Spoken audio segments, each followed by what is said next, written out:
L'azienda agricola Iside nasce 9 anni fa da Paola, la mia compagna, e me. Fin dal principio abbiamo voluto creare,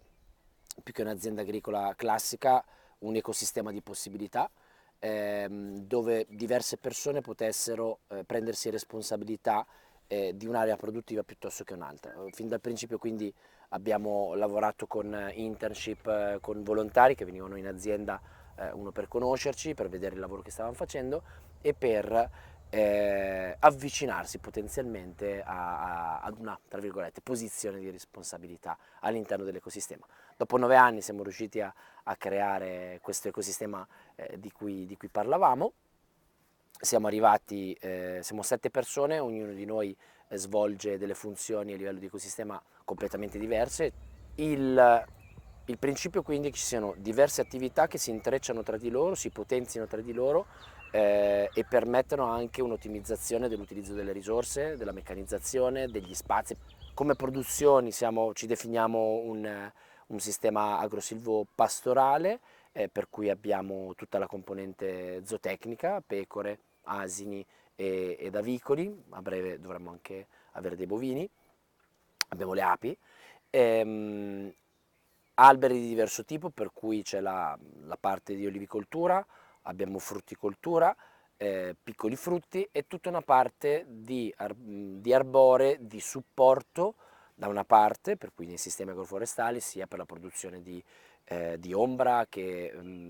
protezione dalle gelate o dal vento, dall'altra per produzione ad esempio di foraggio alternativo per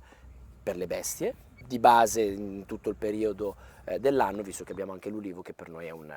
un foraggio di supporto veramente molto importante alla fine dell'inverno in particolar modo. Produciamo funghi da substrati prodotti in azienda, da diverse essenze che trituriamo, pastorizziamo con fermentazioni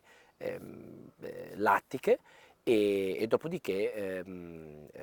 facciamo una parte indoor e una parte invece outdoor. Outdoor facciamo sia su tronco che su cippato. E il cippato lo utilizziamo ad esempio con specie come la strofaria rugosa annulata, anche nei camminamenti e sopra i letti di ortaggi pacciamati con uno spessore di cippato abbastanza critico da poter far crescere e produrre i funghi. E,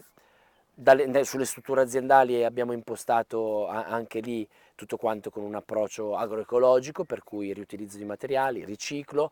integrazione delle strutture all'interno del sistema, per cui strutture in funzione del paesaggio e non l'opposto. All'interno delle strutture svilupperemo un sistema di produzione di itticoltura a ciclo chiuso, per cui acquaponica, dove l'acqua riutilizzata o viene riutilizzata e filtrata da un sistema di fitodepurazione, oppure e produzione di biomassa e foraggio per i pesci, oppure spedito in fertirrigazione agli ortaggi, agli alberi da frutto e tutte le colture più esigenti.